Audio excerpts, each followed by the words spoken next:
Selamat pagi pemirsa, apa kabar Anda hari ini? Bersama saya Puji Lestari, inilah kabar Indonesia.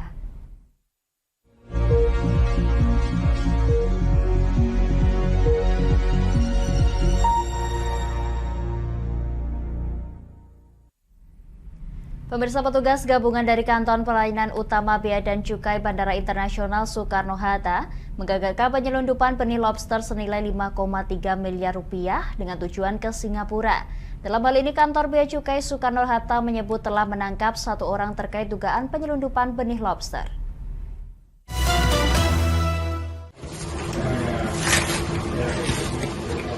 Petugas gabungan dari Kantor Pelayanan Utama Bea dan Cukai Bandara Internasional Soekarno-Hatta, PT Angkasa Pura II, dan Balai Karantina Ikan Pengendalian Mutu dan Keamanan Hasil Perikanan Jakarta I telah menggagalkan upaya penyelundupan benih lobster senilai 5,3 miliar rupiah. Peristiwa itu, seperti dijelaskan Kepala Kantor Pelayanan Utama Bea dan Cukai Bandara Internasional Soekarno-Hatta, Gatot Sugeng Wibowo, di Kota Tangerang, Banten, pada 2 Agustus, terjadi pada 28 Juli saat pelaku hendak menerbangkannya ke Singapura melalui paket pengiriman barang. Pihaknya jelas dia telah menangkap DP, warga Sumatera Utara, yang diduga sebagai kurir pengiriman. Bersama dia ditemukan barang bukti benih lobster jenis pasir dan mutiara yang disimpan dalam koper untuk melabui petugas. Saat petugas memeriksa barang bawaannya, ditemukan 36 bungkus berisi 34.222 benih lobster. DP mengaku benih lobster tersebut didapatkannya dari M, yang menurutnya menjanjikan upah saat tiba di Singapura. Jadi menerima kopernya itu di Jakarta. Jadi tidak tahu itu barangnya dari mana, dia hanya menerima kopernya saja. Kalau untuk imbalannya sendiri Pak dijanjikan Pak? Nah, dari pembawaan itu kalau hasil itu interview ya ke Singapura sehingga dapat imbalannya 10 juta. Ya. Artinya pelaku hanya mengantarkan ya Pak, bukan pemilik? Ya, dia hanya mengantarkan, baik kurir. Benih-benih lobster tersebut langsung dilepaskan petugas Kantor Pelayanan Utama Bea dan Cukai Bandara Internasional Soekarno-Hatta ke habitatnya di Pantai Carita, Serang, Banten.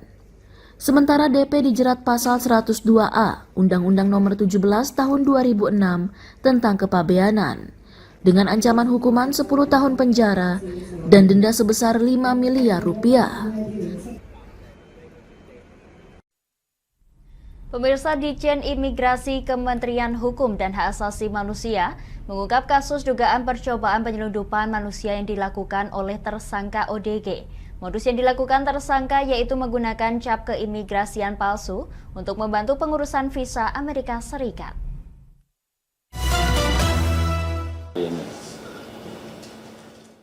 Ditjen Imigrasi Kemenkumham mengungkap kasus dugaan percobaan penyelundupan manusia pada Rabu 2 Agustus di Jakarta. Seorang perempuan berusia 37 tahun dengan inisial ODG ditetapkan sebagai tersangka dalam kasus ini. Modus yang ia gunakan adalah menawarkan jasa pengurusan visa tujuan Amerika Serikat melalui media sosial. Tersangka memalsukan cap keimigrasian sejumlah negara untuk mempermudah persetujuan visa dan berhasil mengelabui 10 orang korban. Pihak imigrasi menyita paspor korban, 1 flash disk, rekening koran, serta profil perusahaan yang digunakan. Kasus ini terungkap sebelum adanya orang yang berhasil diselundupkan. Pengungkapan berhasil diketahui karena adanya riwayat perjalanan yang mencurigakan dan hasil uji forensik cap palsu. Kasus ini berawal daripada laporan dari Kedutaan Amerika Serikat yang memberi informasi bahwa ada dicurigai ada paspor pada masa pandemi capnya diduga palsu, yang keluar masuk ke Malaysia, ke Singapura, dan memasukkan cap keimigrasian Indonesia. Kita tidak perlu tahu nomor paspor, cukup foto daripada target yang akan diamankan. Itu langsung keluar semua. data paspor beserta detail perjalanan kemana saja, ya, kapan. Tersangka ODG ditangkap ketika berusaha pergi ke Malaysia yang diketahui dari adanya teknologi yang dapat mempermudah pengejaran pelaku kejahatan. Tersangka terancam penjara paling lama 15 tahun dan denda maksimal 1,5 miliar rupiah.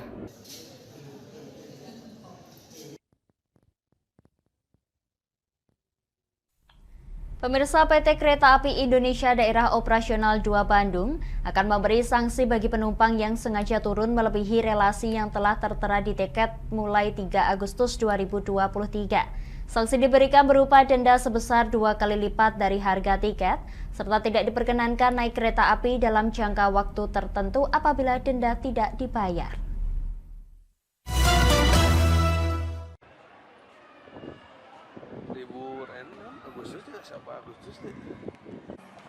PT Kereta Api Indonesia Daerah Operasional 2 Bandung akan memberlakukan sanksi bagi penumpang yang turun melebihi relasi dari yang tertulis di tiket per Kamis tanggal 3 Agustus. Hal itu diungkapkan manajer Humas PT KAI Daop 2 Bandung, Mahendro Trangbawono, saat ditemui di kantor Daop 2 Bandung Rabu 2 Agustus. Sanksi yang diberikan diantaranya penumpang akan diturunkan di stasiun terdekat dan diwajibkan membayar denda sebesar 2 kali harga tiket yang digunakan. Namun jika tidak membayar denda dalam waktu 1 kali 24 jam, pelanggar tersebut akan dimasukkan ke dalam daftar hitam sehingga tidak boleh menggunakan transportasi kereta api dalam jangka waktu 90 hari dan 180 hari. Mahendro menjelaskan untuk mengantisipasi adanya pelanggaran, pihaknya memberikan sosialisasi dan memberikan informasi kepada penumpang di atas kereta api. Jadi kalau upaya sih kami di atas kereta sudah selalu mengingatkan ya para penumpang melalui petugas yang ada di atas kereta api yaitu kondektur bahwa akan sampai stasiun ini. Jadi penumpang yang memiliki tiket harap memastikan kembali tiketnya agar jangan sampai terbawa atau melebihi relasinya. Itu yang pertama. Yang kedua juga kami lakukan sosialisasi baik itu melalui media sosial maupun media massa kepada para penumpang. Aturan yang berlaku secara serentak mulai Kamis itu dilakukan untuk memastikan keamanan dan kenyamanan penumpang kereta api. Kami akan jeda sejenak pemirsa, tetap bersama kami di Kabar Indonesia.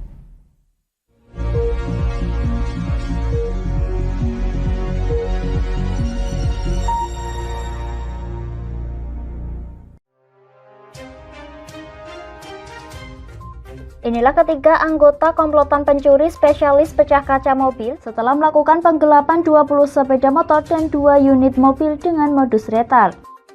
Merangkum semua peristiwa sebagai berita yang penuh fakta. Bersama Puji Lestari, saksikan Jateng hari ini setiap Senin hingga Sabtu jam 4 sore hanya di Lingkar TV.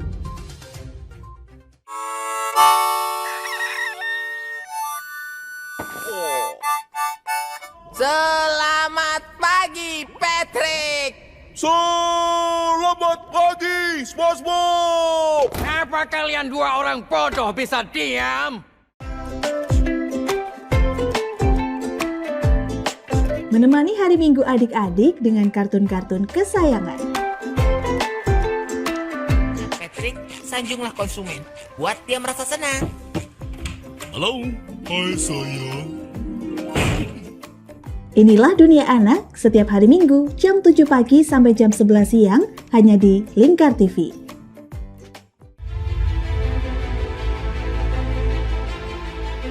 Memberikan pinjaman uang kepada saya dengan bunga 8% per bulan.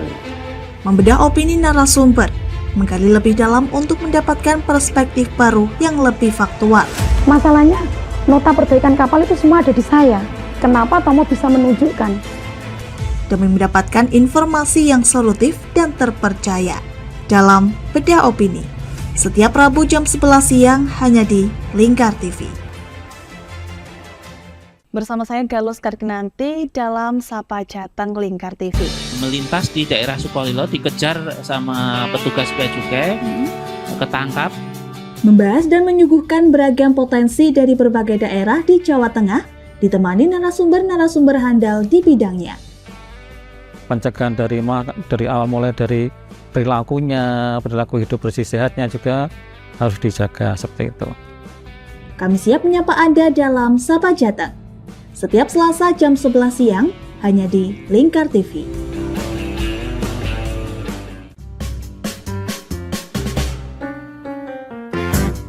Mari pilih motif batik yang kamu suka di Batik Yuliati Warno. Memproduksi dan menjual batik tulis bakaran khas Pati dengan kualitas yang sangat istimewa.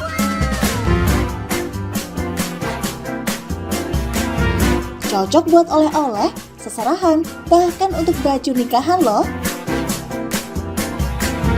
Menyediakan berbagai motif mulai dari batik klasik sampai batik modern.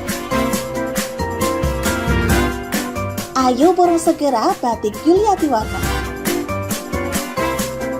Anda bisa melihat proses produksi batik secara langsung di rumah produksi kami loh. Alamatnya ada di Desa Langenharjo, RT 7 RW 3, Jalan Juwana Tayub, Kilometer 3, Kecamatan Juwana, Kabupaten Pati, Jawa Tengah. Atau Anda bisa menghubungi nomor telepon kami di 081 326 693 300. Ayo datang dan pilih motifmu segera.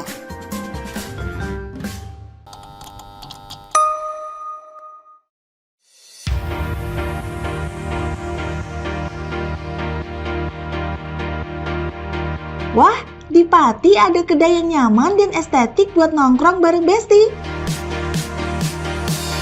Ini dia, Kedai Sendika.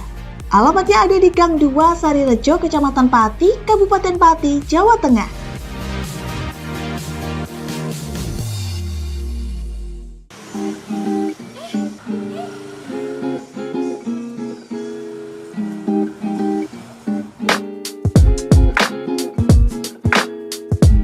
Selain menunya yang bervariatif dan lokasinya yang oke buat nongki-nongki bareng Besti, Kedai Sendika ini juga cocok buat kamu yang butuh ruang tenang buat ngerjain tugas atau sekedar baca buku loh. Buka setiap hari Jumat hingga Rabu, mulai dari jam 5 sore sampai jam 11 malam. Ayo, tunggu apa lagi? Ajak besti-besti kamu nongki asik di Kedai Sendika.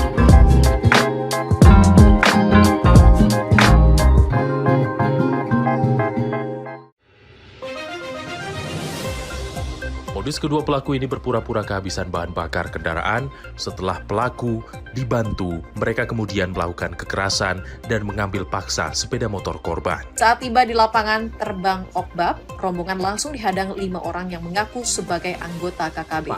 Yakni melakukan bujuk rayu kepada korban yang merupakan santriwati pada momen kegiatan belajar mengajar khusus. Menyajikan informasi-informasi hangat dan terpercaya bersama Kabar Indonesia setiap Senin hingga Sabtu jam 7 pagi hanya di Lingkar TV.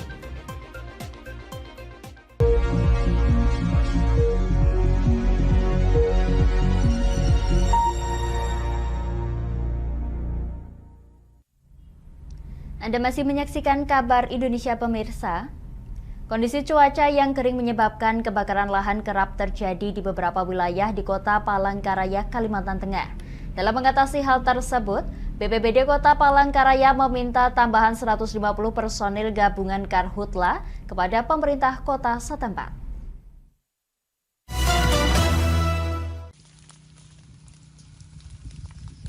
Kepala Pelaksana BPBD Kota Palangkaraya, Emi Abriani, Rabu 2 Agustus, meminta tambahan sebanyak 150 personil pemadam gabungan kepada pemerintah Kota Palangkaraya guna menangani karhutla.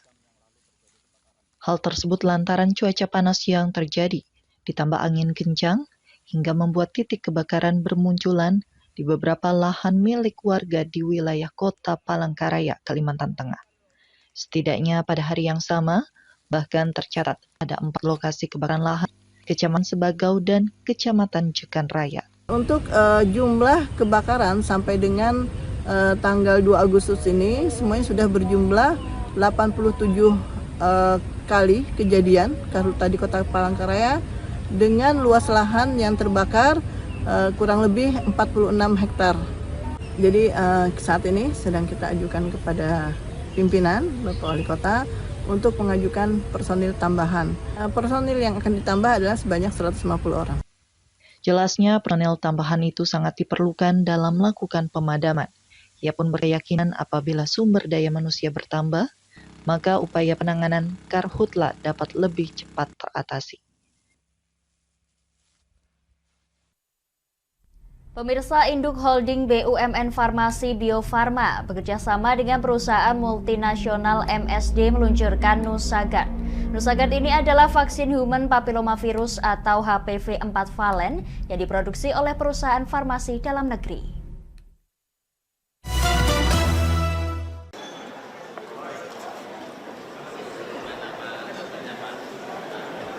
Badan usaha milik negara PT Bio Farma Persero bekerja sama dengan perusahaan farmasi global MSD memproduksi 3,1 juta dosis vaksin human papillomavirus HPV. Vaksin Nusagard ini diluncurkan Rabu 2 Agustus sebagai bentuk dukungan pemerintah untuk mencapai target eliminasi penyakit kanker serviks di Indonesia pada tahun 2030. Direktur Utama PT Bio Farma Persero Syadik Akasya saat peluncuran menyampaikan akan terus berkomitmen memenuhi kebutuhan pemerintah dan masyarakat Indonesia. Bio Farma sebagai perusahaan BUMN akan terus berkomitmen untuk dapat memenuhi kebutuhan vaksin yang diperlukan oleh program pemerintah ataupun untuk memenuhi kebutuhan masyarakat luas di Indonesia. Dalam rangka pemenuhan tersebut dan dipacu dengan waktu dan kebutuhan, kami saat ini tidak sepenuhnya bisa menyediakan berproduksi sendiri, namun kami juga menggandeng partner global. Salah satunya adalah hal ini dengan MSD. Vaksin Nusagard merupakan vaksin HPV 4 valen dengan teknologi protein rekombinan subunit yang ditransfer dari vaksin Gardasil milik MSD. Vaksin ini mampu mengendalikan stereotip HPV yang beresiko tinggi dan memiliki efektivitas jangka panjang. Kami akan jeda sejenak pemirsa, tetap bersama kami di Kabar Indonesia.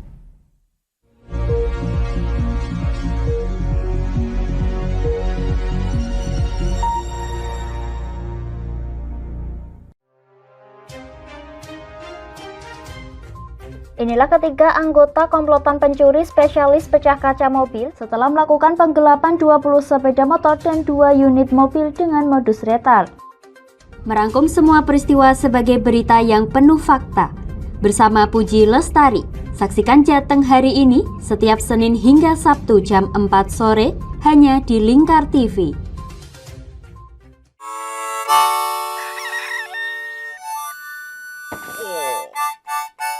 Selamat pagi, Patrick.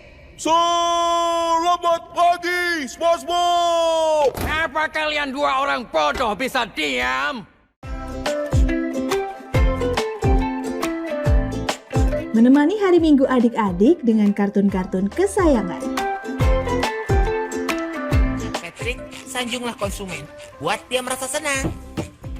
Halo, hai sayang. Inilah Dunia Anak setiap hari Minggu jam 7 pagi sampai jam 11 siang hanya di Lingkar TV.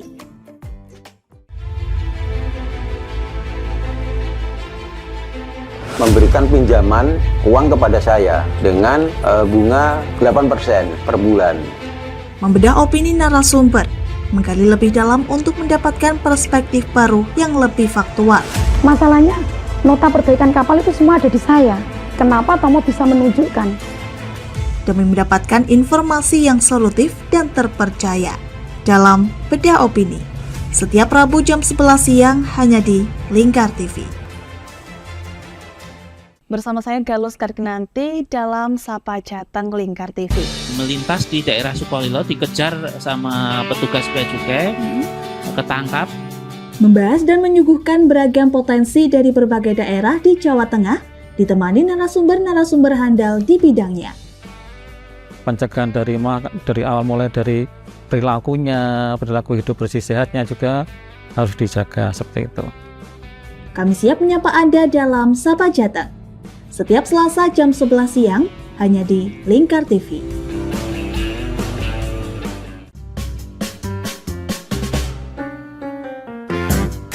Mari pilih motif batik yang kamu suka di Batik Yuliati Warno. Memproduksi dan menjual batik tulis bakaran khas Pati dengan kualitas yang sangat istimewa.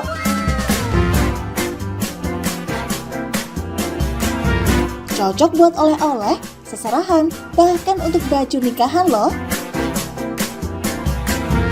Menyediakan berbagai motif mulai dari batik klasik sampai batik modern. Ayo borong segera Batik Yuliati Warno. Anda bisa melihat proses produksi batik secara langsung di rumah produksi kami loh. Alamatnya ada di Desa Langenharjo, RT 7 RW 3, Jalan Juwana Tayu, Kilometer 3, Kecamatan Juwana, Kabupaten Pati, Jawa Tengah. Atau Anda bisa menghubungi nomor telepon kami di 081 326 693 300. Ayo datang dan pilih motifmu segera.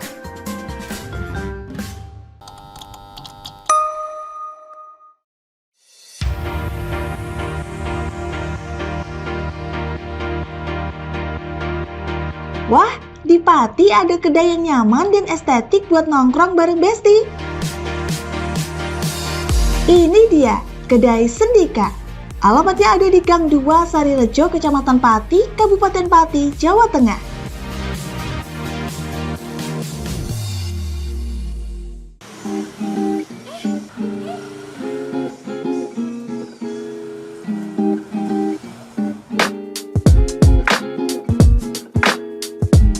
Selain menunya yang bervariatif dan lokasinya yang oke buat nongki-nongki bareng Besti, Kedai Sendika ini juga cocok buat kamu yang butuh ruang tenang buat ngerjain tugas atau sekedar baca buku loh. Buka setiap hari Jumat hingga Rabu, mulai dari jam 5 sore sampai jam 11 malam. Ayo, tunggu apa lagi? Ajak besti-besti kamu nongki asik di Kedai Sendika.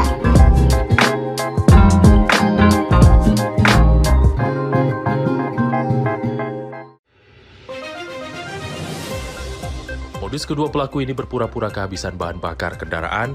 Setelah pelaku dibantu, mereka kemudian melakukan kekerasan dan mengambil paksa sepeda motor korban. Saat tiba di lapangan terbang Okbab, rombongan langsung dihadang 5 orang yang mengaku sebagai anggota KKB. Yakni melakukan bujuk rayu kepada korban yang merupakan santriwati pada momen kegiatan belajar mengajar khusus. Menyajikan informasi-informasi hangat dan terpercaya bersama Kabar Indonesia setiap Senin hingga Sabtu jam 7 pagi hanya di Lingkar TV.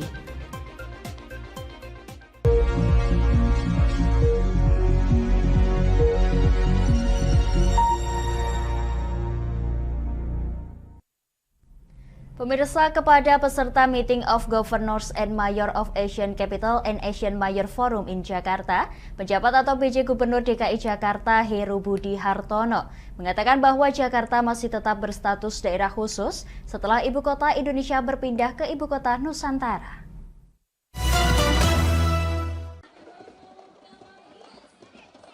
Wakil Gubernur Jambi Abdullah Sani, Rabu 2 Agustus, membuka Festival Biduk Besamo atau Berperahu Bersama yang digelar di objek wisata Lubuk Guci, Desa Muaro Pijauan, Kabupaten Muaro, Jambi. Dalam kesempatan itu ia menjelaskan, festival ini merupakan rangkaian kenduri Suwarna Bumi yang masuk dalam rangkaian Karisma Event Nusantara tahun 2023, program Kementerian Pariwisata dan Ekonomi Kreatif. Festival tersebut juga menjadi upaya pemerintah Jambi melestarikan Sungai Batanghari, sungai terpanjang di Sumatera, sekaligus meningkatkan ekonomi kreatif masyarakat, khususnya di wilayah objek wisata.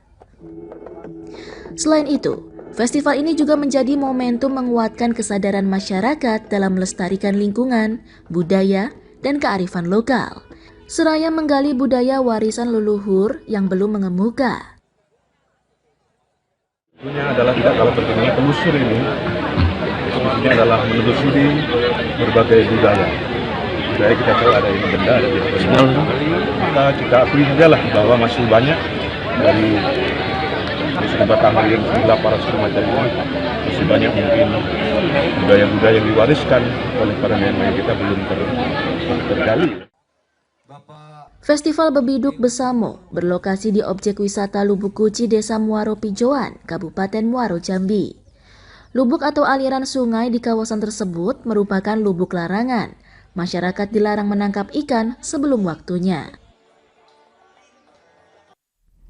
Pemirsa, Festival Bebiduk Besamo atau berperahu bersama menelusuri Sungai Batanghari di Provinsi Jambi merupakan rangkaian kegiatan kenduri Swanar Bumi yang masuk dalam kalender Karisma Event Nusantara tahun 2023. Acara ini menjadi salah satu acara pemerintah Jambi dalam melestarikan Sungai Batanghari.